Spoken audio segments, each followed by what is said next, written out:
But if you've lost the person, you've lost a lot.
Thank you for giving me an audience, and also thank you for the work that you do.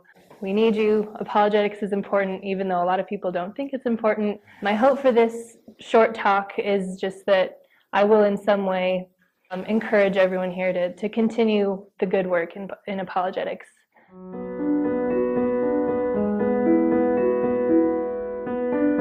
I had the compassion, and I had the means to help. I had the intellect to help, but I didn't have the communication. We really, really need to be communicators if we're going to be effective apologists. The heart is really what's happening behind the curtain. The spiritual disciplines that we undertake in our daily lives that pour into our conversational apologetics.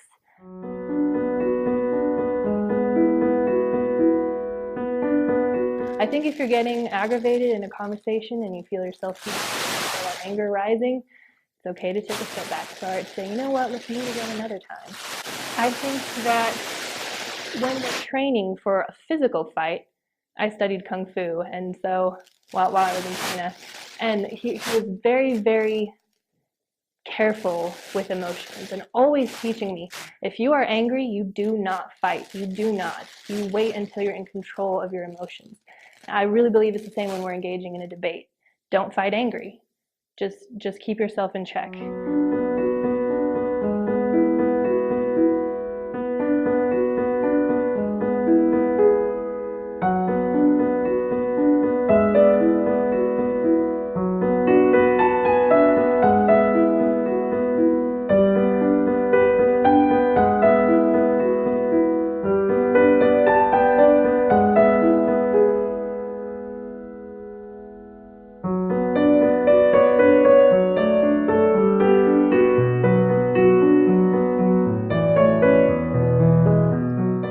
It's not about a project. It's about a relationship. Is I season myself with salt. Walk in wisdom toward outsiders, making the best use of the time. Let your speech always be gracious, seasoned with salt, so that you may know how you ought to answer each person. Learning to listen. And that righteous people were people who listened and didn't talk. When I say voice, I'm referring to the component that deals with what we say and how we say it. This is kind of developing the cadence of your speech, really picking your words well. When you're in conversation with someone, it's kind of like walking down a hallway, and the hallway is full of doors, and you've got to try those doors. Some of them will be unlocked, some of them will be locked, but you have some keys to open those doors. So basically he says that there are keys to kind of open a door and go a little deeper in conversation with someone. That feels good to win an argument, but if you've lost the person, you've lost a lot. And it's something I think we should be wary of. People see that care when you're asking more than telling. No one wants to be bulldozed over.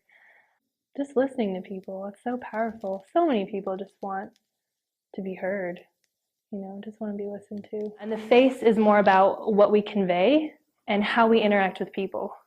I find that face-to-face interactions are unique, especially nowadays, is where we've always got some kind of screen right in front of our nose, computer or whatever. It's easy to misinterpret things in a text or an email. But the mood changes in a face-to-face conversation. And not to say that texting and emailing are bad. I mean, you can do great apologetics through that stuff. Like Joey and Gregory Perez over here, they've been engaging the website for Minds, and I'm so thankful for them that they have a presence on that site. It's just been really great to see them, really asking questions and supporting people, and so that's definitely great. Don't get me wrong, we need that. But I find that things change when you sit down with someone face to face.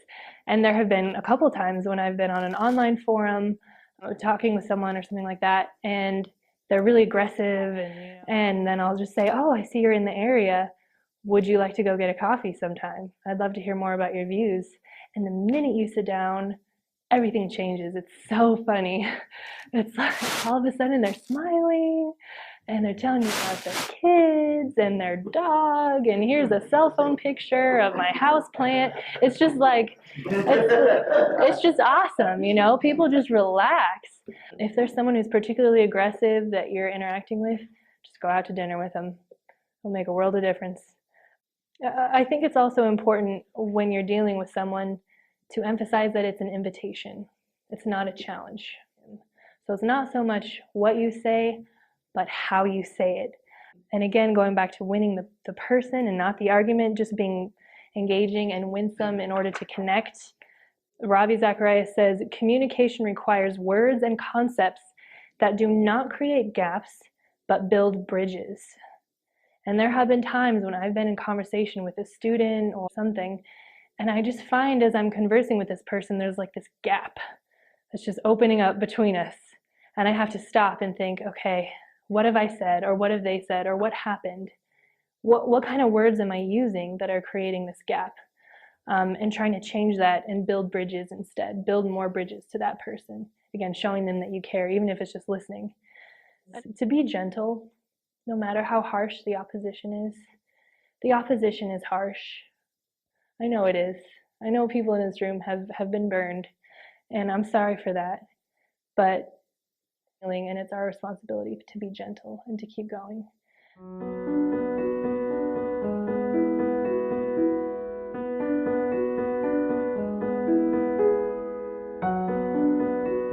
Yes, and it's free. We just figured it out so that we can make it free and open to the public. So basically the premise is, let's just come and sit down and think about it. Let's just talk about it. So it's just an opportunity to hear some of these brilliant PhD, top of what they're studying. These are mathematicians, cosmologists, physicists, and these guys are all apologists. So it's going to be cool. But the research I was doing was ecological kind of stuff. So I was studying parasitology and how parasites affect animal behavior. Because you can take an organism and infect it with a parasite and its behavior just flip-flops completely backwards. It's the craziest thing. It's a total mystery. So I was really fascinated with that. So that was kind of my orientation during my time at CSU. And then later on, my research was really more cellular, and I kind of gave up the ecology thing for a while. But still amazing stuff. So human blood cells, human blood cell behavior. It's really hard to tell what's going on to a cell on the inside, but you can kind of use a sort of molecular telephone to listen in on the conversations happening inside of the cell. And so that's basically what I was doing.